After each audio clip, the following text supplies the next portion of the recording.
What is going on, my boxing family? It is your boy Martin, aka the Boxing Purist. Welcome to the Truth and Absolute channel, where I speak the truth and nothing but the truth. So help me good God Almighty. All right, y'all, this is your first time stopping to the channel. Y'all already know, man. Hit me with that three-piece. Like, subscribe, share this video. Let's jump right into this one, y'all. Now, Timbradley recently has came out, and you guys already saw the video, I'm sure, where he says that he is now kind of getting a little scared for Terence Crawford. But, here, take a look. A little bit of me moving forward. That's what scares me about the Canelo fight, to be honest with you. Because he ain't going back down. He ain't going back down. No. Not. He's not going back.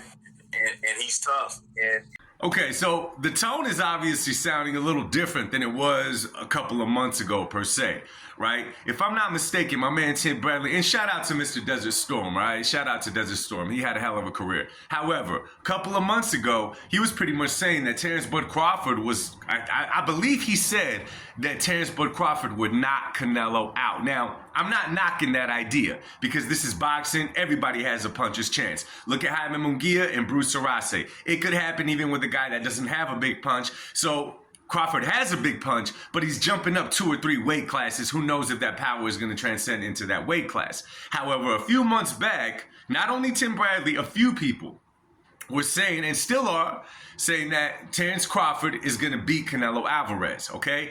It's one thing to say he's going to beat him. It's one thing to say that Terence Crawford is going to go in there and destroy Canelo, right? So this is what I get from these comments, and maybe y'all get something different. Maybe I'm overthinking it.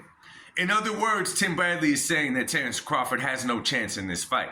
And this is why I say that. If you're scared of Terence Crawford getting caught in an exchange with Canelo Alvarez, which means if he plays into the crowd for a little bit, which means if he tries to challenge himself and step in there and trade with a Canelo Alvarez, that he's going to get hurt. Well, my man, listen, if he does not do that, he's not going to win this fight, because let me tell y'all something. Terence Crawford is not going to get the nod by trying to box for 12 rounds. Another thing, Terence Crawford is not that type of fighter who is just going to box for 12 straight rounds against a Canelo Alvarez, okay? He's never been known to do that. Does he have the skills to do it? Probably. But he's not going to do that in a fight with Canelo. Okay, the biggest stage of his career, right? He was in that fight with Spence, which was a huge fight. I get all that, but this is a little bit, a couple of steps above that. You're fighting Canelo Alvarez, the face of boxing. The world is going to be watching. Casuals and purists alike are going to be watching this fight, right? So at times you are going to give in to the crowd. You are definitely going to give in to the crowd. Now, this is the point I was trying to make a while back when it comes to this fight. Y'all gotta remember something. Terence Crawford is jumping up in weight, and a lot of y'all seem to think that because he's doing it slowly, oh, he's hitting the weight room. He's putting the weight on slowly. He's not just gonna eat a few Big Macs before the fight and hit 168. He's gonna get to this weight. He's gonna get there. Now, I don't think that Terence Crawford is gonna try to get all the way to 168.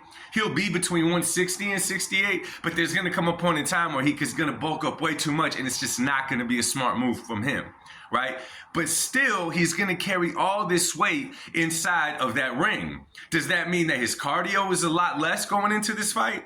Does it mean that he's eating a lot more? It's a very slippery slope because he's not used to this weight class. He fought one time at 154. Now he's going 2 weight classes above that, okay?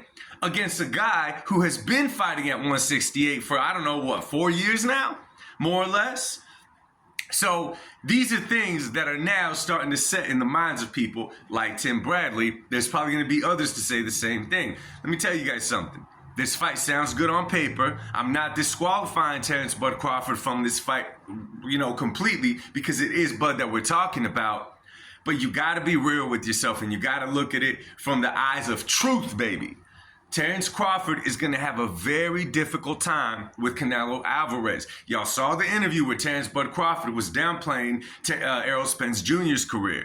He did not realize, like I said on the last video, he did not realize that by downplaying that win, he downplayed his own resume, because we all know that Spence is the biggest name, the best fighter on Terence Crawford's resume. Now, I get it. He beat the brakes off of Errol Spence. I get that. But it does not change the fact that you're going in there with a Canelo Alvarez who's bigger puncher, faster than Errol Spence, better defensively than Errol Spence, more experienced than Errol Spence. You're fighting an elite fighter for the first time in your career, according to Terence Bud Crawford's own logic. I'm getting more excited every time I hear these, commentators like Timbradley and these other guys talk about it, because I think reality is starting to set in just a little bit. Anyway, let me know what y'all think. Drop it in the comment section. Let's talk about this one. Much love. God bless y'all. Peace.